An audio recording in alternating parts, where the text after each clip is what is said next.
നമസ്കാരം. ഇതിനേക്കാൾ വലിയ എന്ത് വാർത്തയാണ് ഇനി കേൾക്കാനുള്ളത്? നമുക്ക് വാർത്ത കേൾക്കാം. 26 വർഷം തന്റെ വീടിന്റെ കാവലാളായ പാർവതി എന്ന പായമ്മയ്ക്ക് വൈദികന്റെയും കുടുംബത്തിന്റെയും വികാരനിർഭര യാത്രാമൊഴി. ഹൈന്ദവാചാരപ്രകാരമുള്ള ചടങ്ങുകൾ വീട്ടിൽ പൂർത്തിയാക്കി മൃതദേഹം ശ്മശാനത്തിൽ സംസ്കരിച്ചു. ചോറ്റാനിക്കര അമ്പാടിമല സ്വദേശി റവറൽ ഫാദർ ഒ.ജെ. ജേക്കബിനും കുടുംബത്തിനും നഷ്ടമായത് പ്രിയപ്പെട്ട അമ്മയെയാണ്.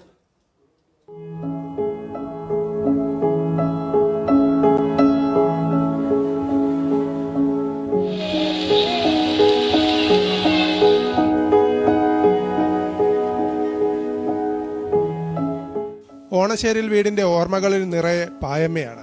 കത്തിച്ചു വെച്ച മെഴുകുതിരി നാളത്തിന് മുന്നിൽ ആ ഓർമ്മകൾ ജ്വലിച്ചു നിൽക്കും. 26 വർഷം മുമ്പ് ഫാദർ ഒ.ജെ. ജേക്കബിന്റെ ഭാര്യയുടെ മരണത്തിന് പിന്നാലെയാണ് പായമ്മ കുട്ടികളുടെ സംരക്ഷണത്തിനായി ഈ വീട്ടിലേക്ക് കടന്നു വന്നത്. പിന്നെ ഇക്കാലം അത്രയും ഈ വീടിന്റെ സന്തോഷങ്ങളിൽ നിറഞ്ഞു നിന്നു. ഒടുവിൽ ആ അമ്മ ആഗ്രഹിച്ചതുപോലെയൊരു യാത്രയയപ്പ്.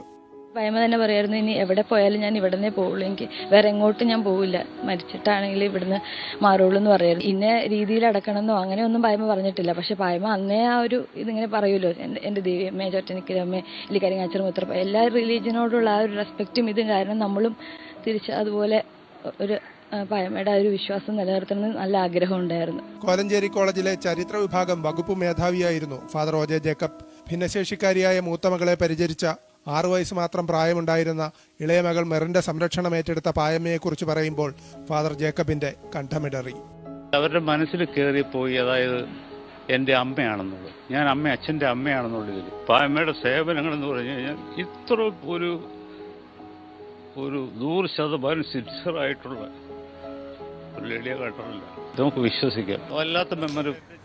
നമ്മുടെയും കണ്ണ് നിറയുന്നുണ്ട്, കണ്ഠമിടറുന്നുണ്ട് ഈ സമാനതകളില്ലാത്ത സ്നേഹബന്ധത്തിൻ്റെ കഥ കേൾക്കുമ്പോൾ.